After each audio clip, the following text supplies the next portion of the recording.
आज जी साखर उद्योगाची परिस्थिती निर्माण झालेली आहे आणि शेतकरी भाव मागतोय, तर शेतकऱ्याला कमी भाव घ्या म्हणून हा उद्योग जगवता येणार नाही। शेतकऱ्यांना योग्य भाव दिला पाहिजे आणि सरकार, मुख्यमंत्री नंतर केंद्रीय कृषी मंत्री म्हणतायत की साखरेचे भाव कोसळले आणि म्हणून अशी परिस्थिती निर्माण झालेली आहे। आपले पालकमंत्री आणि राज्याचे सहकार मंत्री म्हणतायत की भाव कोसळलेत आणि केंद्राच्या मदतीशिवाय आम्ही उभे राहू शकत नाही। साखरेचे भाव कोसळले आणि साखर उद्योग अडचणीत आला, याला केंद्र सरकारची धोरणं जबाबदार आहेत। काही खाजगी उद्योगांनी भारतात मागून ठेवली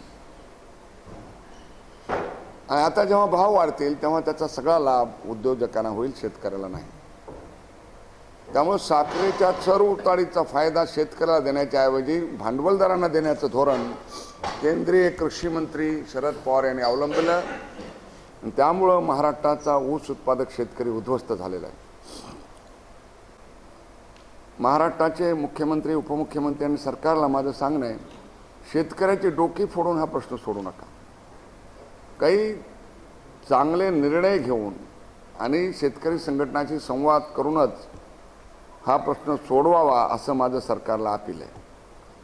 आणि शेतकऱ्याचे डोके फोडण्याचा निर्णय कराल तर राजकीय पक्ष गप्प बसतील असं नाही, तर शेतकऱ्यांच्या बाजूने उभे राहतील।